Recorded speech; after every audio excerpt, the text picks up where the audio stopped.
Hi everyone, this is Tanvi or Tanvi. Let's see how this color looks on camera. Hey friends, this is my official introduction to the YouTube world.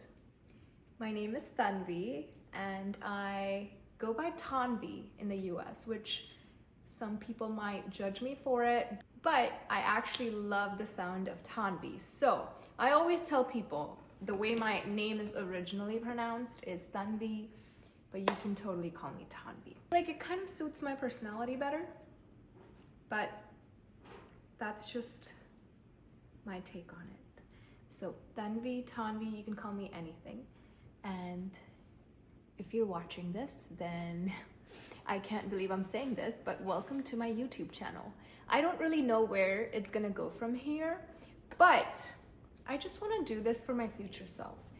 I wanna watch myself talk and showcase my life and document it and watch it when I'm 90 years old, if I make it to 90. But I've been wanting to kind of have a YouTube channel for a long time now, maybe since I was a kid watching Bethany Moda. I'm gonna get into it. I'm going to tell you all everything about myself, as much as I can share my journey of moving to the US, what I've studied, what my career looks like right now, what I'm trying to do in the future, about all my hobbies as well. So let's get into it. I want to thank you so much for being here. I really wanted to just go ahead and film this video today, and then I was like, oh, my nails aren't done. So I literally went to the nail salon to get my nails done. And then every time I'm trying to film something, I feel like there's like 10 different hurdles that I feel like I have to get through. And then I did my hair, and then I did my makeup.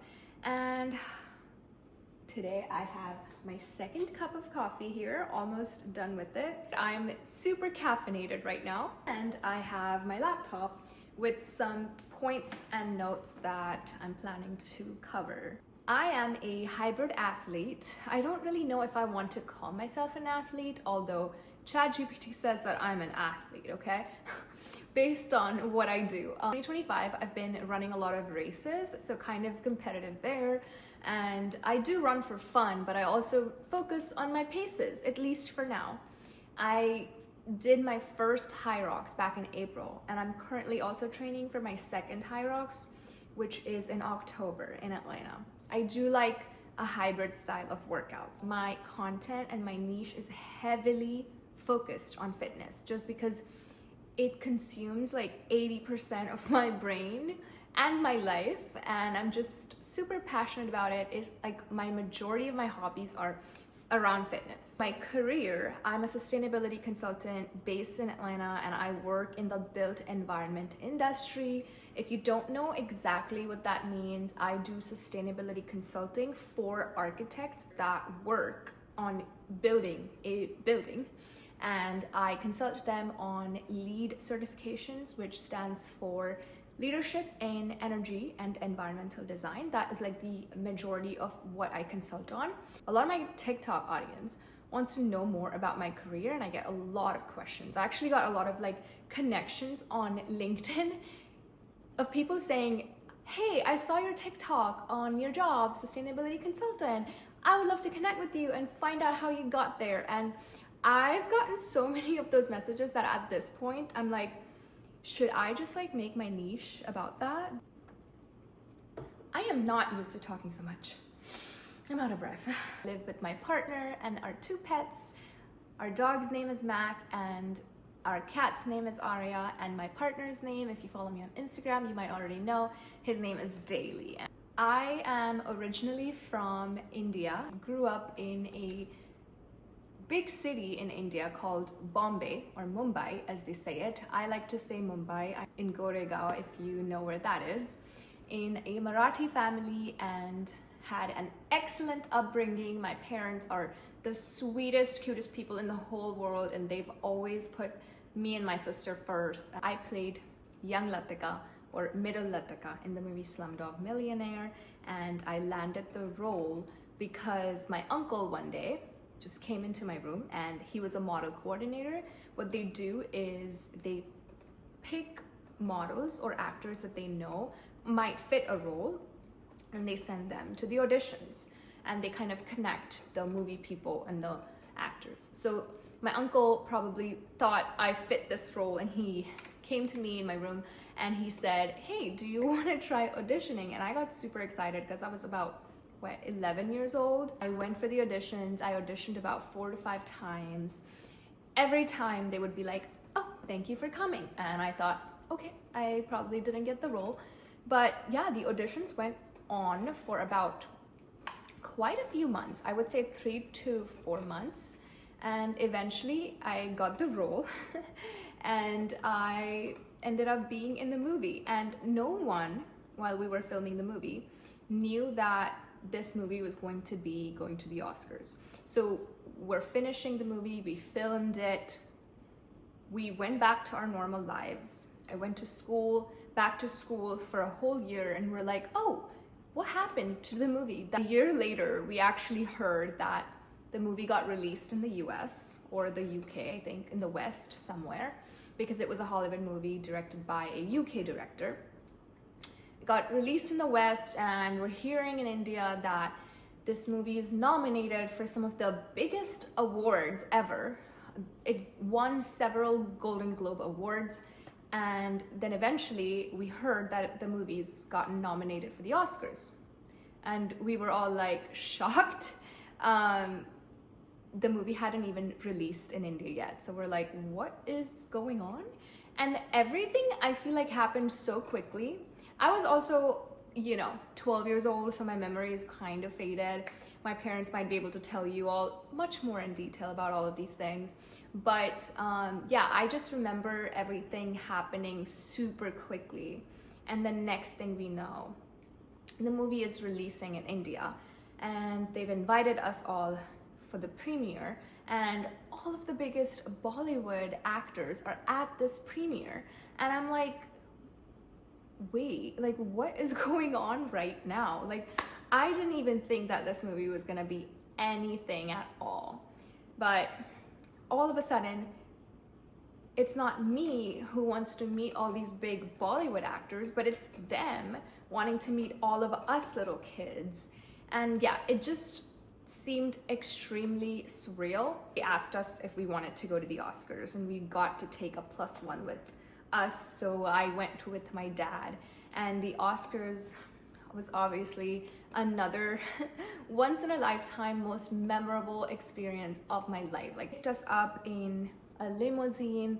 They literally took us directly to the Beverly Hills to try clothes on. Like, coming from a little middle class Marathi family in Goregaon, all this just seemed like too good to be true for me. They took us to Disneyland, and they took us to the Hollywood studios, and everywhere we went, we had like security following us, and we got to kind of skip lines at Disney World or Disneyland in LA, and the ride would only be for us, like no one else, like the regular public wouldn't be allowed on those rides. Like, the treatment that we got was insane, and I will obviously never have that treatment again in my entire life.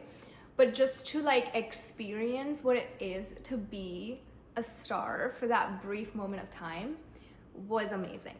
The day of the Oscars, I had barely eaten anything. Like, I don't think I ate anything at all, because everything was happening so quickly. Like, they told me to wake up super early because a hairdresser and a makeup artist was going to be coming to my room, getting me dressed and make me all perfect, for the Oscars. And the next thing we know, I'm ready.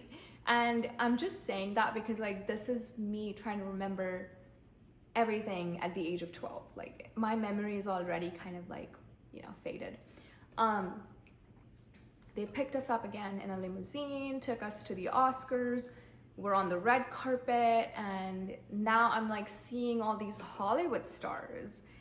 I really wish, for one reason, that I had gone to the Oscars when I was a little bit older, because I didn't know that many Hollywood actors back then, except for the very few really popular ones, like Will Smith. I remember seeing Will Smith. I remember shaking hands with Daniel Radcliffe. I remember seeing Miley Cyrus, and I remember seeing Vanessa Hudgens. I remember meeting Anne Hathaway and Zac Efron. I actually talked to Zac Efron, and that for me was the biggest highlight of Oscars, because, you know, a teenage girl, High School Musical era, yeah, I was on top of the world. Then we flew back to India, and this is something that I was not expecting. When we landed in Mumbai, as we were getting out of the airport, there is media and there's paparazzi, and there's like millions of people outside the airport waiting to greet the Slumdog kids. Like, this is something that, like, I don't know if any of the adults expected it. They probably did, but me as a kid, this is something that was like a shock. I was too overwhelmed, and like, I was just like, wait, not only is this movie big all over the world, I mean, it was, but like, I think India recognized what a big deal this movie became. And so our welcome back home, because we also won, I guess I didn't mention that, but we won the Oscars. So I think that amplified the treatment that we got when we got back home. And yeah, the media is all over us. And after that, you know, months and months of just interviews and living that life. But yeah, I went on deeper actually than I wanted to on this topic in this video, but that's great, because I know most people want to hear about my experience at the Oscars and being in the movie, and I hope that I went into enough detail. If you have any more specific questions, leave them down below in the comments. Everyone that was part of the movie was an amazing person and so fun to work with. Danny Boyle is one of the most grounded person. He has directed such amazing movies in his lifetime, and he's just a star. And the fact that he would like know the names of my parents when we were filming and like address them and talk to every single person on the set was just like, anyways. So moving on from that, when I turned 19, I moved to the US for my undergrad. I did my undergrad in psychology because I didn't really like know what I wanted to major in. And so I just picked the safest, I guess, major that seemed to me was safe at the time. Yeah, it worked out for a while, and I graduated from Georgia College and State University. It's a little school based in Georgia, 2 hours outside of Atlanta, a little city called Milledgeville, and it's so close to my heart. It's such a small, cute little town, mostly just a college town with some other people there too, obviously, but felt extremely safe. The community was amazing. I made some of the bestest friends of my life there, had a blast, had the university experience of my life, of anybody, like, you know, like when you think about university in America and having that experience, I had that. Being in that community, meeting so many people, meeting friends from all over the world, and yeah, partying, but also like working hard. Like, I had 3 jobs while I was in university, and I was also part of the dance team for a little bit. I danced. We like danced halftime basketball games. And competed as well. So I got to go to Disney World, Florida, for 3 years in a row, and we competed there with other colleges. So yeah, I was doing a lot in college, and made 2 best friends there. Sarah, she's from Albania, and Veronica, she's from Italy, and I still keep in touch with them.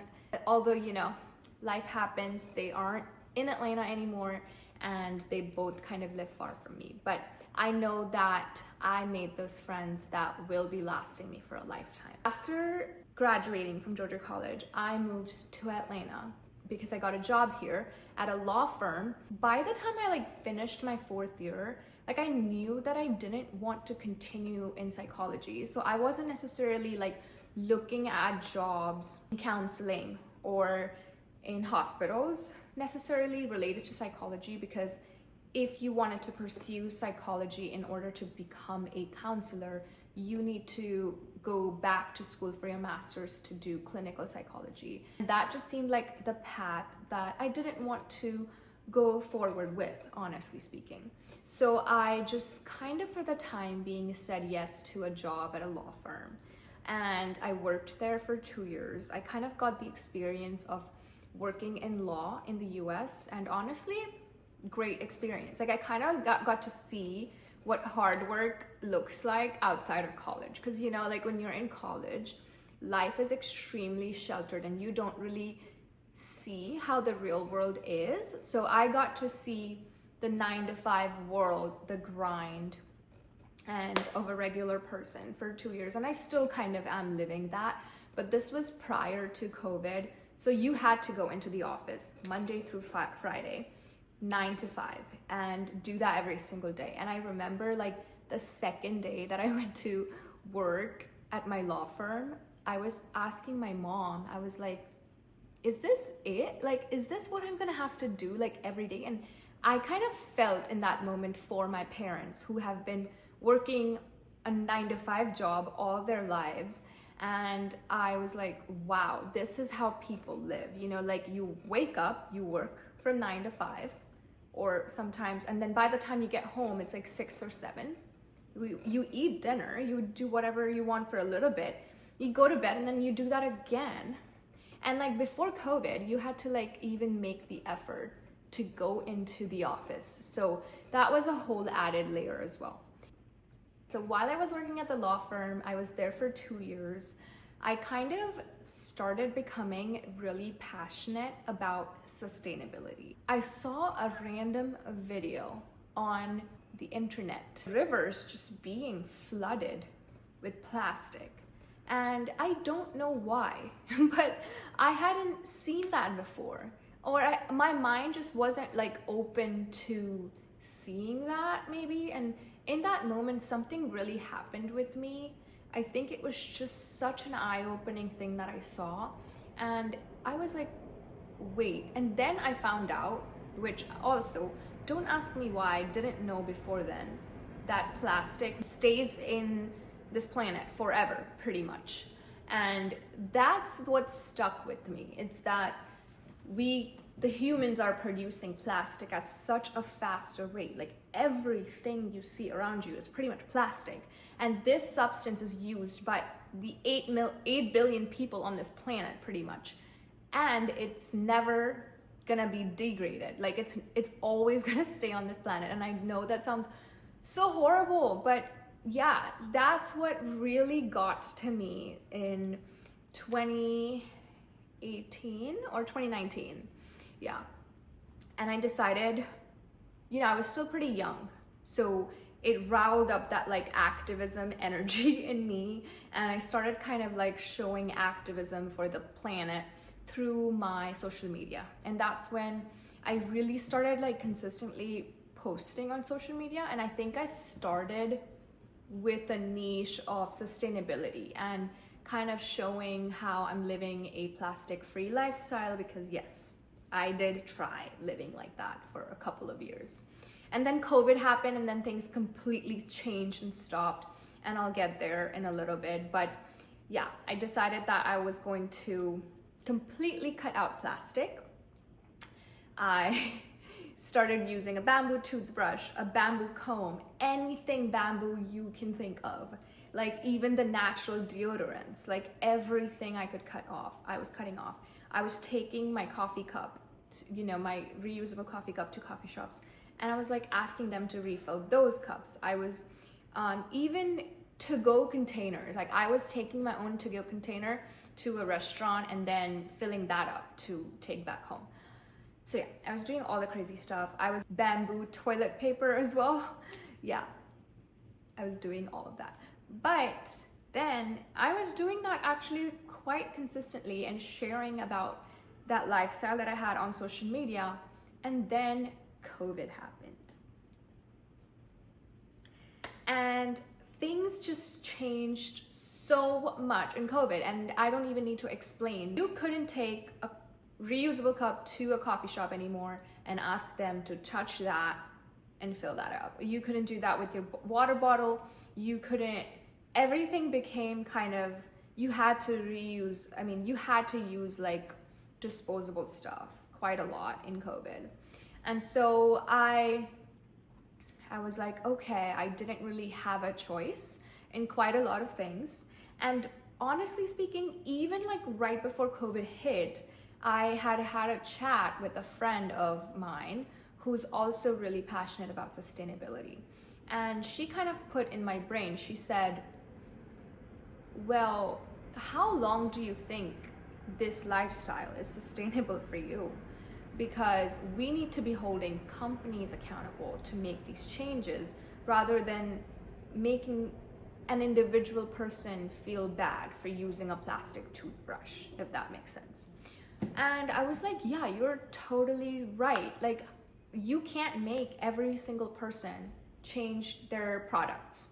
Also, a lot of these bamboo products that were out in the market were way more expensive than a plastic toothbrush or plastic products. So you can't expect a person with a lower income or, you know, those who can't afford it to change their lifestyle. So I kind of had already realized that and had shifted my focus more on trying to maybe hold companies accountable, but I didn't really like know how to do that at the time. And then COVID happened at the same time, and I started thinking that I wanted to go back to school, and I was working at the law firm this whole time, but I knew that there was nothing that I wanted to do that continued in that field. And so I did some research on any kind of sustainable design program that was out there, because I knew that I wanted to work in sustainability. And instead of kind of trying to live this non-sustainable lifestyle for me and just cutting out plastic completely and living a zero waste lifestyle, it's honestly impossible to live like that forever, if, you know, unless you're, I don't know, it's not possible for me. And so I kind of decided that I wanted to like be a part of the bigger change, maybe try to get a career and make a bigger impact in this world through sustainability. So I then got carried away into this research of master's program, because I always knew that I wanted to go back to school. I found this program at the University of Florida called Sustainable Design in Architectural Studies, and I kind of took that leap and changed my career fields, and I just went head straight into it, and it has been honestly the best decision I ever made. So yeah, I got into the University of Florida. I was about to move there, but COVID happened. This is all in 2020. And so I had to like cancel my lease, which I had signed in Gainesville, Florida, because I didn't want to move to a new town in 2020, like May or something, when everything is shut down, people aren't leaving their homes. I just wanted to stay where I am. And I also met Daily in 2020 March. So it kind of worked out, because I would have hated to have this connection that I had with Daily in the beginning and then have to say goodbye to him. So it kind of worked out. I just stayed in Atlanta and did my master's online. And then I graduated, got hired by my current company even before I graduated. Luckily, I know that's so rare nowadays. So I'm really fortunate that that happened to me. And I have been at this company for 4 years now. And yeah, I love the job that I do. Okay, now I'm gonna get into talking a little bit about how I got into fitness and where I am today with it. My fitness journey began when I was a kid. My parents first put me into gymnastics.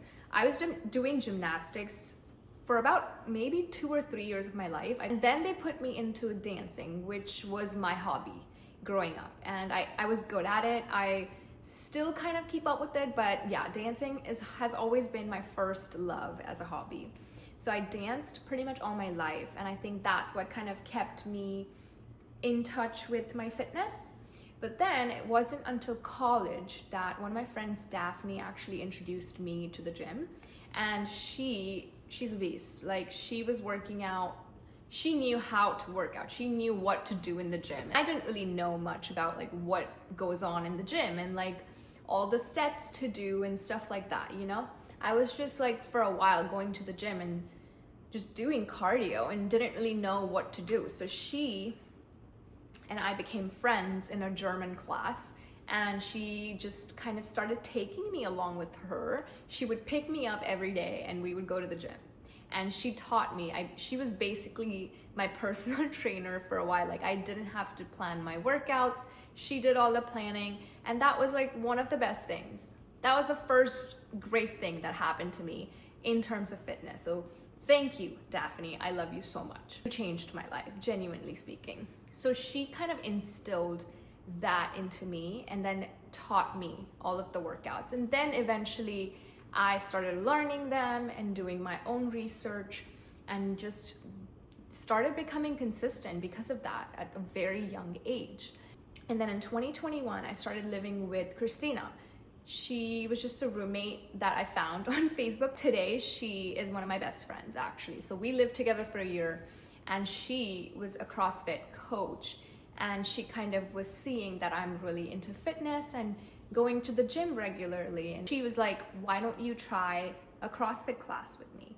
And I went to CrossFit with her, and that was the second best thing that happened to me in my fitness journey. Like, I'm so thankful for these people that came into my life and taught me these things or showed me these things, because you always need someone to do that for you if you're not going to be able to see those things yourself, if that makes sense. So I don't think I would have been so committed to fitness if it wasn't for Daphne or Christina showing me the ropes of it. Christina showed me CrossFit, fell in love with it. I've been doing CrossFit for 3 or 4 years at this point. Doing CrossFit so consistently for 3 or 4 years made me it transformed my body. Like, in the gym before, I was already kind of building that foundation, but CrossFit just transformed me, and it made me so freaking strong. Like, you know, lately I've been like running a lot, so maybe I've lost some muscle mass, but it really toned my body in a way that like made me feel really confident, and it instilled this like further love of fitness into me, because when I looked into the mirror, I saw that, wow, this is something that I am actually good at. And so maybe why not just continue that? And so then I started becoming a little bit more serious about fitness as the years and months went by. This year, you know, I always told myself I'm not really a runner. Like, last year, I saw Christina run so many like races and half marathons, and I was like, good for you, it's not for me. But in 2025, I think running also in general became trendy, and I hop onto things when they're trendy because I'm just basic like that. But yeah, I just kind of started running this year and fell in love with running, and running has honestly been one of the hardest things I've actually done, like long distance running. And it's such a mental game. For example, like when you decide to do a certain amount of miles, you have to do them, right? In CrossFit or in the gym, no one is really telling you to do this much weight. You kind of build that weight, but like when you are training for a certain distance, you know you're gonna have to meet that distance, if that makes sense. And yeah, running has been one of the it's been the hardest and most rewarding things that I'm currently doing. And currently I'm training for my first marathon. I still have that video of me in November 2024 where I made my first running reel, and I said, hey guys, I just signed up for a 5K. Wish me luck. And I was so nervous to just run a 5K, but this year I've ran 3 half marathons and I'm currently training for my first marathon. and it's just mind-blowing. And yesterday, I ran 19 miles, which at one point would have just seemed absolutely impossible to me. So yeah, that's a little bit about how I got into fitness and how it's evolved over the years. Last thing I'm going to talk about is how I got into content creation and how it's currently just making me so motivated every single day to kind of like, in terms of connecting with other people and building this community that I'm trying to build, and surprisingly actually making money from brand deals, which I had never expected to make with the amount of following that I have. I always thought you had to have like thousands and thousands, like hundreds and thousands of followers to have to be able to make money in this field. But what I'm realizing is a lot of brands are actually prioritizing micro and nano influencers, and anything is possible because they're not putting their money anymore into TV ads. What they're really putting money into is UGC content. This is me trying to put myself out there on a YouTube channel in order to kind of grow my content creation business. It's not really a business yet, but my content creation little side hustle that I have. And yeah, so I'm really excited. My goal is to try and make one YouTube video a week. And I'm saying this out loud, and I really, really hope that I can stick with it. If I don't make like a crazy video, my plan is to just even make a 5 to 10 minute video talking about whatever I want to talk about that week. And I think that I just want to be able to show up to you guys as authentically as I can in my skin. And yeah, let's evolve together and let's grow together. And we have nothing to lose. I have absolutely nothing to lose by doing this. I only have to gain. Like, I have nothing to lose. The most important thing I think I'm gonna gain is when I'm like old, look back in these videos and absolutely love the person that I'm looking at. I know for a fact that I'm not going to look back and cringe, because why would I? Like, I had the courage to put myself out there. My goal is to be able to inspire you guys, motivate you guys, help you guys to kind of create better systems for yourself in terms of fitness, day-to-day life, being a partner to someone, being a mom one day to someone, and all those kinds of things. Like, I'm here to kind of share what I'm working on at the moment, what my goals are, and hopefully find people out there that relate to me on all of these little things. With that being said, I am so thankful if you made all the way to the end of this video. I don't really know how long I'm gonna make this video after I'm done editing, but thank you so much for watching. And if you are a regular supporter of mine, I do notice everyone. I don't have that large of a following, so I notice every single person that supports me. And so I'm really, really grateful for you all, and I hope that you will tag along with me on this journey. Okay, bye. Love y'all.